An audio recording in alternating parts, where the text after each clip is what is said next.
जितने भी सिनेमा बनती है फालतू रोल मुझे ही मिलता है।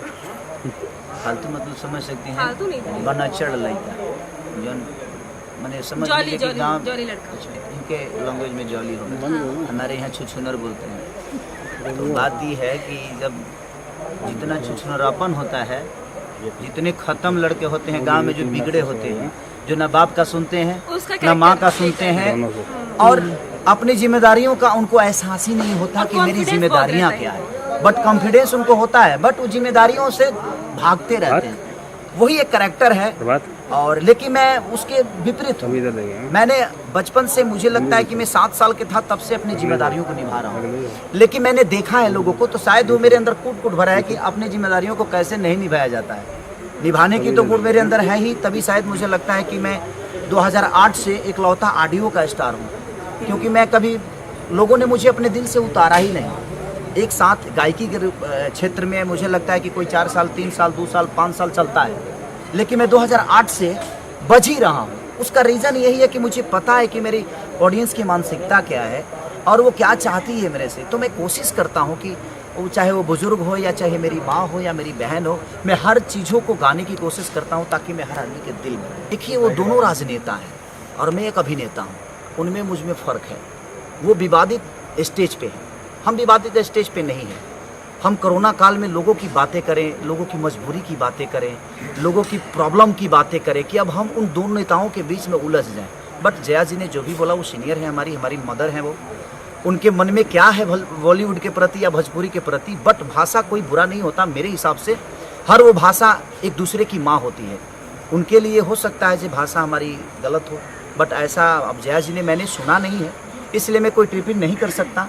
और ना ही मैंने रवि जी को सुना, क्योंकि मैं लगातार, मुझे लंदन जाना है और उसके बाद लिट्टी चोखा के शूट पे जाना है, तो लगातार मैं और गाने गा रहा हूँ, लगातार अपने म्यूजिक पे बैठ रहा हूँ। तो कभी मुझे इंटरव्यू या कभी मैं कोई विवादित चीज़ सुनने को मिला नहीं। और मैं विवाद से बड़ा अलग रहता हूँ।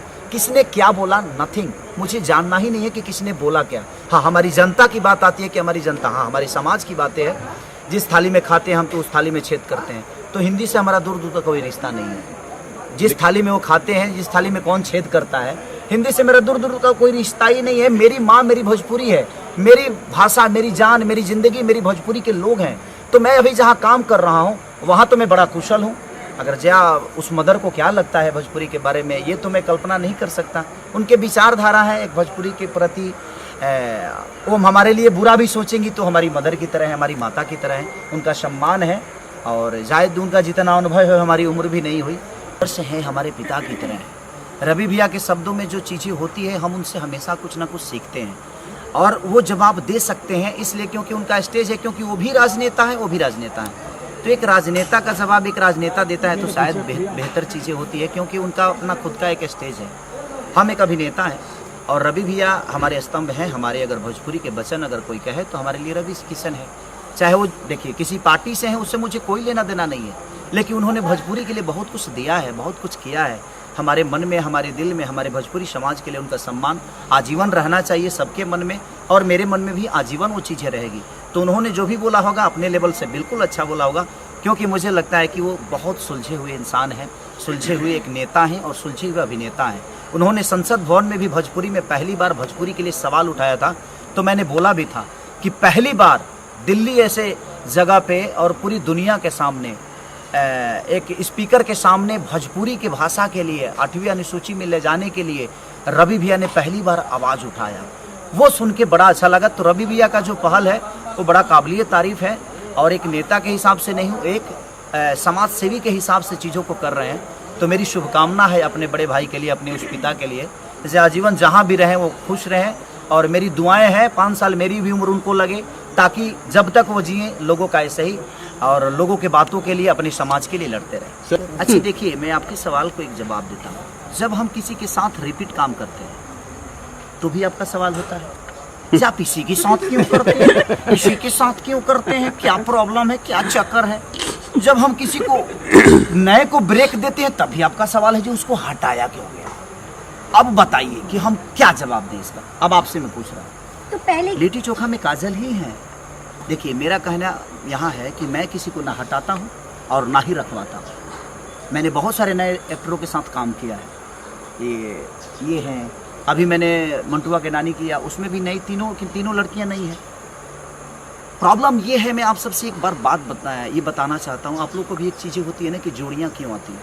मैं किसी जोड़ी के पक्ष में नहीं हूँ, बट मेरे कहने का मतलब कि मुझे अगर 15 रीटेक देना पड़ता है अपने डांस में ना, तो बड़ा दुख होता है। अगर कोई अच्छी एक्ट्रेस हमारे साथ अगर एक टेक में हमारा काम कर दे, तो हम कोशिश यही करते हैं कि हमारे साथ वही काम करे। इसलिए कि जब गर्मी होती है, पसीना होता है, पंखा नहीं होता पहाड़ों के बीच में, और हमें तुरंत काम करके निकलना होता है, टाइम कम होता है, क्योंकि हमारी भोजपुरी की बजट से लेकर और हमारी रिकवरी दोनों मायने रखती है और सबका ख्याल रखना पड़ता है। और एक कोई नई लड़की आती है जिसको डांस भी नहीं आता है, और उसके साथ काम करने के बाद हम 20-20 रीटेक देते हैं, एनर्जी उतनी लगती है, तो जब हम नाचते हैं तो हमें तकलीफ होता है कि हमने गलतियां की हैं। तो एक अच्छी एक्ट्रेस को, जिसको देखिए, मैं सबको बोलता हूं कि आप डांस सीख कर आइए, आप एक्टिंग सीख के आइए और आप अच्छा करिए, हमें कोई दिक्कत नहीं है। अगर आपके अंदर पावर होगा ना, तो आपको प्रमोट की जरूरत नहीं है। मेरे कहने का मतलब प्रमोट की जरूरत नहीं है। एक बार पूछ खेसारी के साथ एक सिनेमा करके और लोग बड़े कहीं ना कहीं बड़े लेवल पे हो जाते हैं, लेकिन कोई जो है कि 10 सिनेमा करने के बाद भी उनका पोजीशन नहीं बनता है। तो क्या करिएगा, उसके लिए ना मैं दोषी हूँ, ना कोई दूसरा दोषी है, ना कोई एक्टर दोषी है। तो देखिए, मेरा कॉल नहीं है, डायरेक्टर और प्रोड्यूसर उन्हीं का कॉल है, और नहीं तो शायद रितु सिंह मेरे साथ काम ही नहीं कर पाती। अगर डायरेक्टर और प्रोड्यूसर का कॉल नहीं होता, मेरा ही चलता, तो हर जगह काजल ही होती।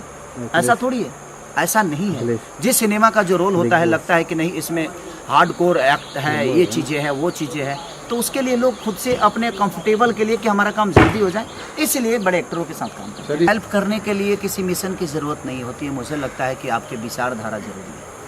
जब तक मन में विचारधारा नहीं होगी, आप किसी का मदद नहीं कर सकते। वो आपको मन में पैदा करनी पड़ती है, वो कहीं किसी की माँ के कोख से पैदा नहीं होता है। वो चीज़ें वो आपके खुद के विचारधारा हैं, जो किसकी हेल्प करना है, नहीं करना है। कोरोना काल में मुझे काम इसलिए करना पड़ता है कि सर, मैं किसी को घर में, मैं ये नहीं बोल सकता कि आप अपने घर में रहिए, क्योंकि घर में रहकर लोग भूखे मर जाएं, ये मैं कभी किसी को सलाह नहीं दूंगा। हाँ, आप अपनी सेफ्टी बचाकर अपने जीवन को चलाइए, अपनी बीवी बच्चों को पालिए और उनको अच्छी शिक्षा दीजिए। कोशिश करिए कि आप जितना लोगों से थोड़ा सा डिस्टेंस बना के रहें, और यहाँ पे काम करके सैनिटाइज करके हम काम कर रहे हैं। ऐसा नहीं कि हम खुद को एकदम फ्री करके काम कर रहे हैं, ऐसा नहीं है। क्योंकि हमारे साथ हमारे बहुत लोगों के, मैं 50 लोगों से, 100 लोगों से, 200 लोगों से डेली मिलता हूँ। हो सकता है कि मेरी इम्यूनिटी बड़ी अच्छी है, यूनिटी बोला जाता है, इम्यूनिटी पावर, हाँ इम्यूनिटी बोल रहे हैं ना ये लोग, हमको बोलने में 6 महीना लगेगा भाई। Immunity, immune system. सर एक बात बताएं, एक बात बताएं, जब पेट की भूख होती है ना, तो बीमारी समझ में नहीं आता है। हमारे अंदर भी भूख है, और पेट की भूख नहीं, ये जनता का प्यार का भूख है कि शायद मुझे लगता है कि उनके प्यार में मैं हूँ, और मैं 2 पैसे ज़्यादा कमाऊंगा तो मैं जितना हो सके अपने लोगों का मदद कर पाऊँ। तो मेरी कोशिश यही है सर, मेरे मरने और जीने का डिसीजन मैं और कोई बीमारी तो नहीं ले सकता। मुझे लगता है कि मेरी जनता का प्यार और आशीर्वाद और उनके हाथ मेरे माथ पे है, तो शायद इस धरती पे कोई रोग मुझे कुछ नहीं बिगाड़ सकता। और इन्हीं के साथ में अपने जीव कलाकार की बात करें, या आप यहाँ कलाकार के पास है, सरकार के पास नहीं है। क्योंकि सरकार क्या कर रही है, नहीं कर रही है, ये मेरा कॉल है ही नहीं। मेरे जीवन में मेरे अपनों, मेरी भोजपुरी समाज, मेरी जनता, मैं उनके लिए क्या कर रहा हूँ ये मायने रखता है। मैं सरकार से मदद नहीं लेता। जो गाना शूट किया आपने बताइए वो, मैं सरकार से आज तक मदद नहीं मांगा। अगर सरकार ने मेरा मदद किया होता ना, तो शायद जिस जगह पे खड़े हैं हमारे, क्या नाम उनका जो मदद किए थे अभी, सोनू सूद, जिस जगह पे सोनू सूद खड़े थे, उस जगह पे खेसारी लाल यादव खड़ा होता, अगर सरकार ने मदद किया होता मेरा। क्योंकि मैं किसी को कहाँ भेजूं, मैंने 2-2 ट्रेन के 21-21 बोगी बुक करने के बावजूद मैं अपने लोगों को नहीं भेज पाया। उसका रीज़न क्या था? क्योंकि उसके लिए एक परमिशन आपको लेना पड़ता कि आप जिन लोगों को भेज रहे हैं वो कहाँ उतरेंगे, कहाँ जाएंगे। अगर सरकार ने मुझे लेटर दे दिया होता, चाहे वो यूपी सरकार या बिहार सरकार, तो शायद मैं 2 ही ट्रेन नहीं, शायद मैं 40 ट्रेन भेज सकता था। उतनी क्षमता तो हमारी जनता ने हमें दे रखी है। मुझे अपना घर भी बेचकर भेजना पड़ता तो शायद मैं भेज देता, लेकिन मुझे मदद ही सरकार से नहीं मिला। ना महाराष्ट्र सरकार ने मुझे मदद की, और ना ही बिहार ने किया, और ना ही यूपी ने किया, कहीं के सरकार ने। क्योंकि सर मेरा नेता नहीं, मैं कलाकार हूँ, और कलाकार की कितनी क्षमता होती है, मैं आपसे लड़ सकता हूँ, आपको जानता हूँ, किसी नेता को नहीं, किसी प्रशासन को नहीं, किसी टेबल पे नहीं जानता मैं किसी को जी कहाँ क्या पास होता है। और कोरोना काल में घर से निकलना कठिन था, मेरे पास उतने भी लोग नहीं हैं कि मैं सबको टेबल पे भेज सकूं। तो उसके लिए बड़े हस्तियों की ज़रूरत होती है, और जो हस्तियां सोनू सूद के साथ थी, शायद वो हस्तियां मेरे साथ होती तो खेसारी 2 ट्रेन और 50 बस नहीं भेजता। मुझे लगता है कि 100 बस भेजता मैं और 50 ट्रेन भेजता, लेकिन शायद वो मेरे को मदद नहीं मिली। मैं कहाँ भेजूँ, किसको भेजूँ, कैसे भेजूँ? बात का दुख है आपके मन में? बिल्कुल मुझे दुख है इस बात का कि मैं अपने लोगों को मदद नहीं